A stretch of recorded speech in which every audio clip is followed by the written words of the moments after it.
Welcome to the Morrison Report. Hosted by Deval Morrison, sales representative for Bosley Real Estate Ltd Brokerage. Ms. Morrison has co-authored the best-selling book, Success Today, with Brian Tracy, and has been interviewed on NBC, ABC, and CBS affiliates by Bob Guinea from The Bachelor. Deval, a real estate investor, has spoken to many attendees at her real estate seminars and is currently ranked in the top 5% of agents in her brokerage. Join me in welcoming your host, Deval Morrison. On today's episode, we have Brian Torry. He's the general manager of my brokerage, Bosley Real Estate Ltd. And I wanted to have him on today's show to discuss the state of the market. So, Brian, what do you think is going on in the Toronto real estate market right now? That's a pretty big question, I guess. It is. What do I think? Yeah, that's a very big question. I think that what's going on is just a more intense level of what's been going on for years. Right. And it's a lack of supply. It's a huge lack of supply. Supply is even tighter than it's been over the past few years. And an absolute huge demand for real estate in Toronto. And when those two things happen, we get what we have. And the market is active, very active, I would say is a great way to describe it. Absolutely. So now why do you think our supply of real estate is so low that's causing these prices to increase so much? Well, I think it probably started with some legislation that came out of the government, including the Greenbelt legislation, which sort of stopped the city from growing north. We have a lake on our south, and the provincial government has passed legislation telling Toronto it has to grow every year, I think by 50,000 people. So there's this process going on where Toronto's growing, but it's limited in where it can grow. Right. There's great in-migration to Toronto, and there's a demand for housing, a huge demand for housing. So I think that that's a big part of it. But I think also the lack of supply coming to market is that people are starting to stay where they are. Right. They're renovating. They're not making a big move. The transactional costs of moving are fairly substantial. With the 2 land transfer taxes, you're going to pay professionals to help you make your move. Yeah. And I think we're starting to see some families, instead of doing that move up out of your first home into your second home, are starting to renovate it. Redo a basement, blame a basement, do an addition, add extra washrooms, and sort of staying with their space and improving it instead of going out and looking for the other one, because those other ones are getting pretty expensive. Yeah, that makes sense. I mean, one thing I find interesting with the double land transfer tax that we have in Toronto is that even in places like Richmond Hill or in the 905 area, there still seems to be a shortage of supply in those areas where they don't even have the double land transfer tax, but it still seems to be having that same supply problem. And I think that's a direct relation to people not being able to afford in Toronto, and that they're moving out to the suburbs. And it's a funny thing, we talked about this the other day. When I started in real estate 16 or 17 years ago, there was this belief that the young people didn't want to live in the suburbs. That was their parents' dream. They wanted to move into the city. There was a great influx of people moving into the city and buying condos. And now we're at this point where the young people can't afford to live in the city anymore, and they're starting to go out. And you're starting to see a lot of really young people going to Oshawa or Whitby, Ajax, out into the 905, and they're used to bidding wars. It's not unusual to them in real estate, and the real estate's much more affordable out there, so they're going out and getting it there. Yeah, that makes sense. But I mean, I guess also there's sort of this move for some people to decide to have a family in a condo as well, too, just to stay in the city and keep their costs down.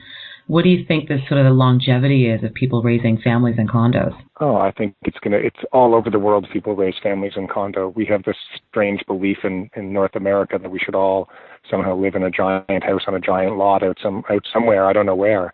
But the world all around us, people raise families in condos. And I think we'll start to see a lot more of that in Toronto. And I think the way we'll see it more likely, since they're not building big family-sized condos, is we'll start to see people buying the condo next door and combining them together so that we'll end up with bigger spaces for people to raise kids in. So I think that's coming, and I think there's nothing that's going to stop it. People like living downtown, they like being there, and condos are going to be a way of life for raising children for years to come. Yeah, that makes a lot of sense. Do you think the city could do more to increase the supply of housing, maybe not have so many regulations when it comes to laneway housing or things like that? Yeah, I just think it's hard for the city to think outside the box, that building condos is something they're used to. They know that they can increase their housing stock doing it that way, and that when they're forced to think outside the box, it's a little more difficult. And I see it with Laneway housing. I've seen it making it easier for two families to buy one house and divide it, share that ownership in some way. And that's not an easy process through the city. I see that there's a lot of opportunity out there. The city doesn't seem to be taking that opportunity. It seems much easier to go the condo route at this point for them. Right. I mean, one of the things I notice in Montreal is they do have houses that essentially have been broken up and turned into condos. But, you know, in the city of Toronto, you can't really do that. You can. The legislation allows it. I just think it's not something that people are doing very much. And there are several very small 2 and 3 unit condos around in Toronto, but they're definitely the exception, not the norm. And I think that could be a way for young people to get into home ownership in sharing a property instead of if they don't want to be in a condo. And I think there's some imaginative ways you can do it with laneways, as you said, with laneway housing and just with some of the bigger housing stock in Toronto that can be divided for families. Yeah, that makes a lot of sense.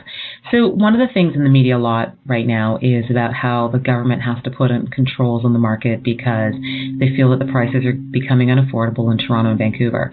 And, you know, a lot of my friends will sort of ask me about this, and I think, you know, I don't think the government can really do anything because they don't seem to really understand the problem. What are your thoughts about that? I think I'd probably agree with you. They've tried a few times to change down payment rules and amortization rules, and nothing really seemed to change the market. And I would think with interest rates as low as they are and remaining as low as they are, I think that's part of what's driving it. It's demand, it's cheap money, and I'm not sure what kind of intervention the government could do that would make a difference. I mean, hopefully there's much smarter people out there than me that will figure out what they want to do, if anything. The housing market's partly driving our economy at this point. So I'm not sure why, affordability is a huge issue in Toronto, but the housing industry and the spin-offs, the renovations and all of that are a huge part of the economy here. Yeah, absolutely, for sure. One of the things I think they said in the paper that they were looking to do to quell the market was they wanted to increase the land transfer tax. And I laugh as I say it because it makes me think you don't really understand the problem if your solution is to increase the land transfer tax to slow things down. I mean, that's part of the reason why the supply is so tight right now. Would you agree, or do you have any other thoughts on that? I absolutely would agree because it's a transactional cost, and it really affects you moving up. So you move up to that bigger house, and you get a big hit from that land transfer tax, and it takes away the equity that you've built on your way to moving up. So if you're suddenly trying to move up with the equity from your first home, and you have to pay a huge amount in taxes to do it, you either don't move up or you can't move up as much as you'd like. Right. That's the way to put it. Yeah, no, that definitely makes sense. What have you seen, I guess, over the last 6 months, at least for 2016, in terms of the rise of prices, like on a month-to-month basis, or at least just over the last 6 months? Well, I think it's probably been one of the biggest jumps in the spring that I've ever seen. The prices have really spiked over this spring compared to last, and I think even in Toronto, and it's not downtown Toronto where the numbers are probably higher, but in the entire GTA, it's up 15%. And I don't remember a spring like that. So I would say this year, it's as big a jump as we've seen. And all this with less inventory. So, I mean, you can do the math. The number of sales are up, the inventory is down. Of course, prices are up. So absolutely. Now, over the last 16 or 17 years, you said you've been in the business. Has there been a period where you've seen the market stop or a slight downturn at all? 2008. 2008, we all thought we should probably go get jobs because it went, just for 6 months, it went sideways, and there was something in the world that happened then. And I think it was the banks going sideways in the U.S. Yeah. If I remember correctly, 2008, there's a few things that happened in real estate over the years, big economic factors, but I'm pretty sure that's what it was. And for about 6 months, it sort of stalled out. Yeah, absolutely. The stock market crashed. It was an interesting time. Yeah, there you go. There was some big event that stalled us out for 6 months, and then we all went back to selling, and prices went back up again. So that's the only time I remember in 16 years. In fact, the bottom of the market was 1996. Wow. So we're into 20 years of, except for that little blip, of upward growth in prices in Toronto, which is unheard of as real estate's always been a cyclical business, and prices go up and down and interest rates go up and down, but it's been fairly steady for a long time. Yeah, absolutely. I mean, I always believe that the markets are cyclical, but I guess I always wonder, what would it take for the market to go down? Because when we did have that big stock market crash back in 2008, the market didn't really dip, it just stopped. It just seemed to, like, the faucet stopped for 6 months and then it went back to business. Just turned right back on, absolutely. You know, and I don't know, maybe we'll never see that dip again. More and more of the world's population is moving to cities. We're becoming an urban culture and society, and our cities may just continue to grow and grow until they reach a level of absorbing all those people that want to be there. Right. Interesting. Wow. So if you were a real estate investor in this market, would you still invest in this market? Or, I mean, I always hear from people, oh, you know, I'm going to wait till things cool down before I get into the market. What would your advice be to people who say that? Well, I am a real estate investor in this market, and I'm always looking for something. And my advice is buy the right property, even if it costs a little bit more money. Be careful. Don't bury yourself and paying too much money for something that's not going to return if you need to sell it down the road. And look for markets that have potential growth. And if Toronto's not your market for potential growth, go somewhere else. Right. I think I've been looking a little bit down in Hamilton, and maybe I've missed the boat on that one already. But there are communities around Toronto that are going to have strong growth in the future. You know, and there's still neighborhoods in Toronto that'll grow. And don't ask me what they are, because if I knew, I'd go buy. But every year, you know, some neighborhoods outperform others.